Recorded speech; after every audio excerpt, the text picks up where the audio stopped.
News, सच जरूरी है। नमस्कार दर्शकों, ये MNS न्यूज नेटवर्क और आप देख रहे हैं MNS न्यूज टीवी। मैं हूं आपके साथ शुभांगी। तो आइए देखते हैं आज की कुछ खास खबरें।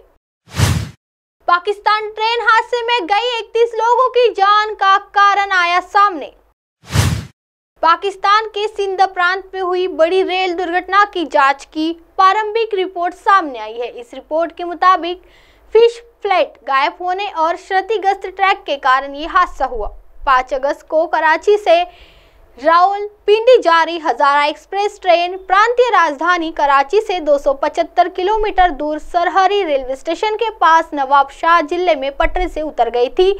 इस हादसे में कम से कम 31 लोगों की मौत हो गई थी। फिश फ्लाइट गायब होने से हुआ हादसा। डॉक्टर अखबार ने मंगलवार को प्रारंभिक रिपोर्ट के हवाले में कहा कि फिश फ्लाइट गायब होने और क्षतिग्रस्त ट्रैक के कारण हजारा एक्सप्रेस पटरी से उतर गई। पाकिस्तान रेलवे की 6 सदस्यीय जांच टीम ने सोमवार को रिपोर्ट जारी किया। इस रिपोर्ट में कहा गया कि सभी पहलुओं से जाँच करने के बाद हम इस निष्कर्ष पर पहुंचे हैं कि दुर्घटना फिश फ्लाइट गायब होने के कारण हुई थी। ट्रेन का इंजन भी पटरी से उतरा। टीम ने ट्रेन के इंजन के फिसलने को भी पटरी से उतरने के पीछे एक अन्य कारण बताया है। रिपोर्ट में कहा गया है कि ट्रेन का इंजन वरिष्ठ अधिकारियों द्वारा जांच के बिना ही साइड से चला गया था। इसके अलावा दुर्घटना स्थल से परे लोहे की फिश प्लेट को लकड़ी के टर्मिनल पर छोटे हीटिंग स्पॉट पाए गए। इस दुर्घटना के लिए इंजीनियरिंग शाखा और मैकेनिकल शाखा को जिम्मेदार ठहराया गया है। 30 घायलों का भी चल रहा इलाज। पीपुल्स मेडिकल कॉलेज अस्पताल के प्रशासन ने कहा कि 120 से अधिक घायलों को अस्पताल में स्थानांतरित किया गया था और इनमें से अधिकांश को इलाज के बाद छुट्टी दे दी गई है, जबकि 30 लोगों का वर्तमान में इलाज चल रहा है।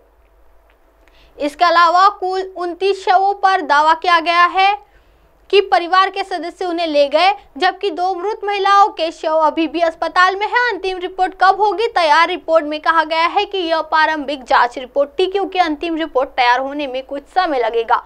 रिपोर्ट में कहा गया है कि एक विस्तृत जांच चल रही है, क्योंकि संघीय सरकार के रेलवे इंस्पेक्टर इस त्रासदी के पीछे के कारण का पता लगाने के लिए मौके पर मौजूद है। आइए बढ़ते हैं अगली खबर की ओर। संजय सिंह के बाद डेरेक ओब्रायन भी राज्यसभा में निलंबित, चेयरमैन ने लिया एक्शन।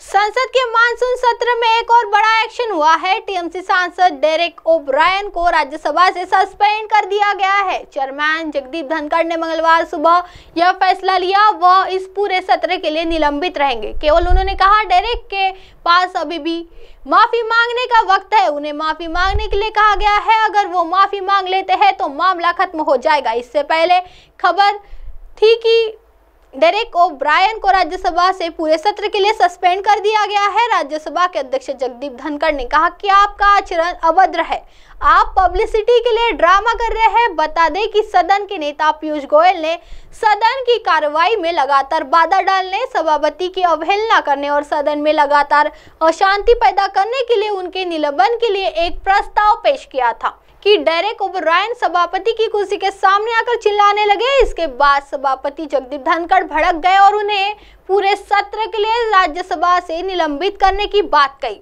हालांकि चेयरमैन ने सेंस ऑफ हाउस नहीं लिया। अभी उनके पास वक्त है, समय रहते अगर वो माफी मांग लेते हैं तो वो बच जाएंगे। मानसून सत्र से अब तक 3 सदस्य निलंबित। बता दें कि मानसून सत्र में कुल 3 लोगों को पूरे सत्र के लिए निलंबित किया गया है। इनमें से 2 लोग राज्यसभा में से है, जबकि 1 लोकसभा में से है। आम आदमी पार्टी के इकलौते लोकसभा सांसद सुशील कुमार रिंकू को बीते दिनों पूरे सत्र से निलंबित कर दिया गया था। डेरेक ओब्रायन के निलंबन पर राज्यसभा सांसद महेश जेठमलानी ने कहा कि इस तरह की कार्रवाई को आमंत्रित कर रहे थे। मुझे लगता है कि उन्हें पहले ही 4 बार चेतावनी दी गई थी, लेकिन वे नहीं माने। इसलिए मुझे लगता है कि सभापति के पास कोई अन्य विकल्प नहीं था।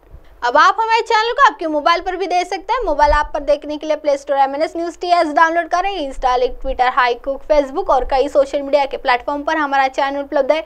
आप इस यूट्यूब पर भी देख सकते हैं। आप हमारे चैनल को लाइव भी देख सकते हैं www.mnsnewstv.com पर। फिलहाल वक्त हो चला है दर्शकों ब्रेक का। ब्रेक से लौटने के बाद देखिएगा देश और दुनिया की तमाम बड़ी खबरें। बने रही MNS न्यूज टीवी पर। नमस्कार।